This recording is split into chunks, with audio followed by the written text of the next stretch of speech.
Borders. They're supposed to be neat little lines on a map. Straight, sharp, unchanging. But the truth? Borders are messy. They divide, they connect, they confuse, and sometimes they're just downright bizarre. Take this one. Spain has 2 cities in Africa.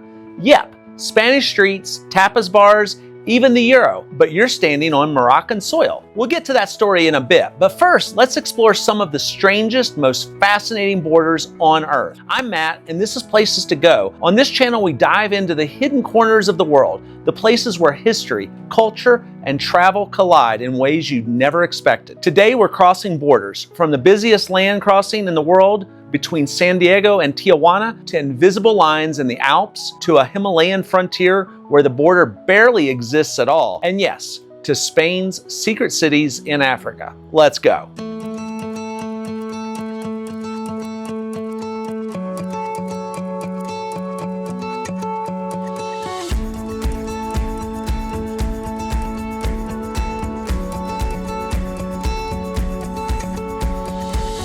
Let's start with the busiest land border crossing in the world, San Diego and Tijuana. On one side, you've got San Diego, a polished California city of craft breweries, tech startups, and endless beaches. Cross the line, and in just 15 minutes, you're in Tijuana, where street tacos cost $1, murals cover the walls, and mariachi bands play until sunrise. Over 100,000 people cross here every single day. Families who live on one side work on the other. Students go to school in San Diego but sleep in Tijuana. For millions of people, this border isn't a barrier, it's a lifeline, but it's also a scar. For decades, it's been the stage for migration crisis, drug cartels, and human smuggling. Authorities have even discovered underground tunnels complete with electric lights and rail tracks built to move people and drugs beneath the fence. For travelers, it's a place of contrasts. One moment you're sipping a latte in California's suburbs, the next you're devouring tacos al pastor under neon lights in Mexico.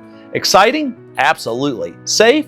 Mostly, but you'll want to keep your wits about you. It's one of the only places where you can taste 2 completely different worlds all in the same afternoon. Now let's head to the Alps, where the border between Switzerland and Italy is so seamless, you might not even notice you've crossed it. On one side, Switzerland, quiet wealth, precision trains, and that sense of everything running right on time. On the other, Italy, expressive, passionate, alive with cafes, conversation, and a little bit of chaos. Drive from Lugano to Como and you'll pass lakes that sparkle under snow-capped peaks. You'll also pass a border, but odds are you won't even realize. No walls, no fences, just a simple line on a map. It wasn't always this simple. Decades ago, smugglers once carried sacks of coffee beans across mountain paths at night, dodging patrols because taxes made Italian coffee cheaper than Swiss coffee.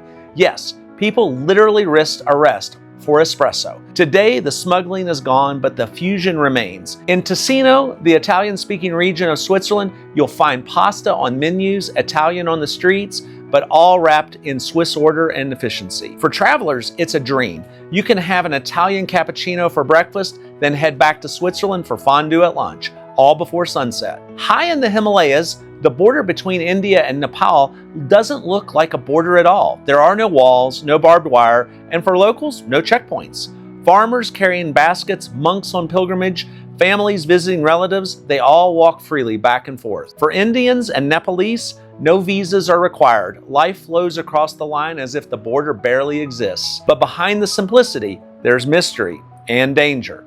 These mountains are breathtaking, but they're also unforgiving. Every year, trekkers go missing. Some disappear in sudden storms, others vanish along remote trails that are still used by human traffickers moving through the region. And yet, what makes this border magical is the fusion of cultures. You'll hear Hindi blending with Nepali, Tibetan prayers whispered next to Hindu chants. During festivals, entire valleys are strung with colorful prayer flags, fluttering high above the ridgelines, ignoring the political border below. For travelers, it's not a wall, it's a bridge, a place where the Himalayas blur the line between countries and where beauty and danger walk side by side. And then there's Barl, a little European town where the border isn't just complicated, it's downright comical. Here, the line between Belgium and the Netherlands zigzags through streets, shops, even living rooms. Imagine sitting in a cafe with your appetizer in Belgium and your dessert in the Netherlands. Some houses literally have their front door in one country and their bedroom in another. This quirky setup goes back centuries to medieval treaties and land swaps that never got simplified.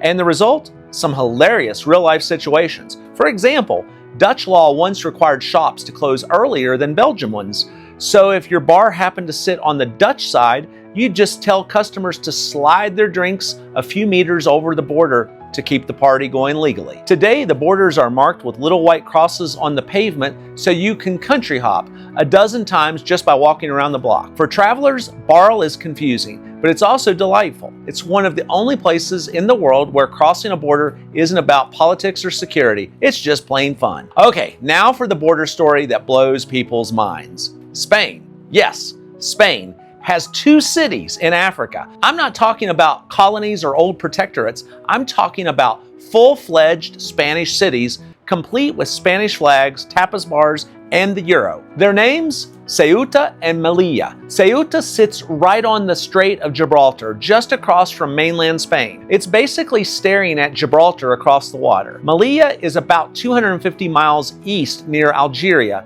and both of them are little slices of Europe planted firmly on African soil. So how did this happen?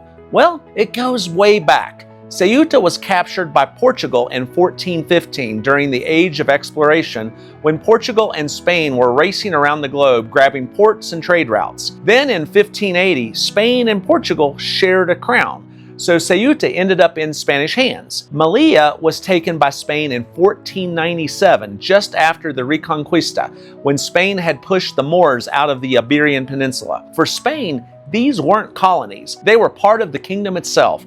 And here's the kicker. They've been Spanish longer than most of the Americas were Spanish. Fast forward 500 years and Spain has lost an empire. Cuba, the Philippines, most of its African colonies. But Ceuta and Melilla, still Spanish. So why hang on to them? 3 big reasons. First, strategy. Ceuta sits on one of the most important choke points in the world. Control Ceuta and you basically control who sails in or out of the Mediterranean.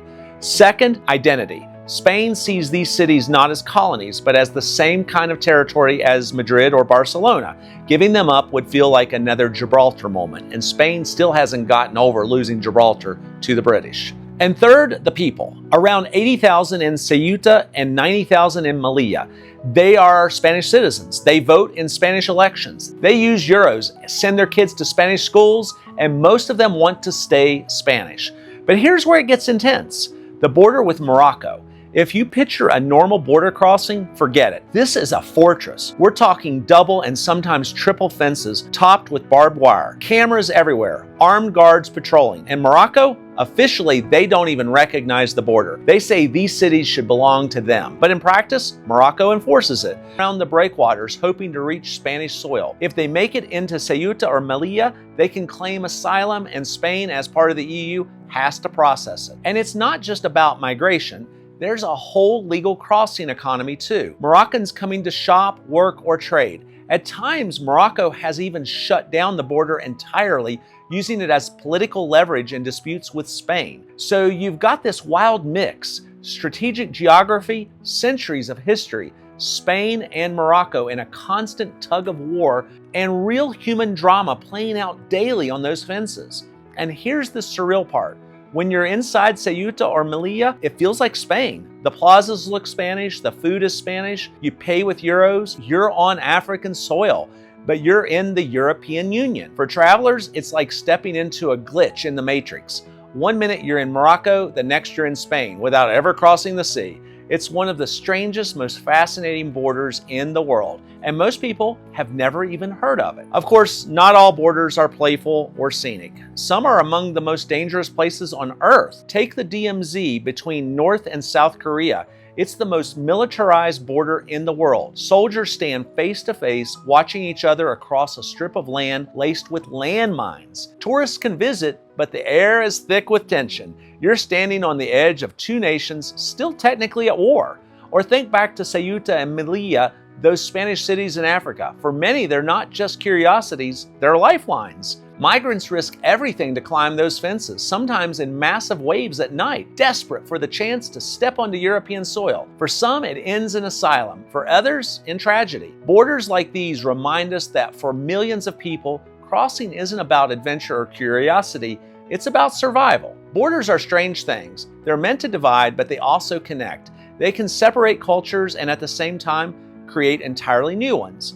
They mark the difference between wealth and poverty, safety and risk, freedom and restriction, sometimes just a few steps apart. From the busiest crossings in the world to invisible lines in the Alps, to fortified fences in Africa, borders tell human stories. Stories of trade, survival, migration, and identity. For travelers, borders can be thrilling or sobering. One moment, they're a curiosity like Barl in Europe. The next, they're a flashpoint like Ceuta and Melilla. But no matter where you go, every border is more than just a line on a map. It's a living story waiting to be experienced. So the next time you cross a border, don't just think of it as a line on a map. Think of it as a story of history, of culture, of people trying to connect despite the barriers. Because whether it's two worlds colliding in San Diego and Tijuana, invisible lines in the Alps, or Spain somehow holding two cities in Africa, borders remind us that the world is far stranger and far more fascinating than it looks on paper. And if you enjoyed today's journey, make sure to hit subscribe and join our newsletter, The Passport, for insider stories and travel inspiration where you won't find anywhere else. I'm Matt, this is Places to Go, and I'll see you at the next border.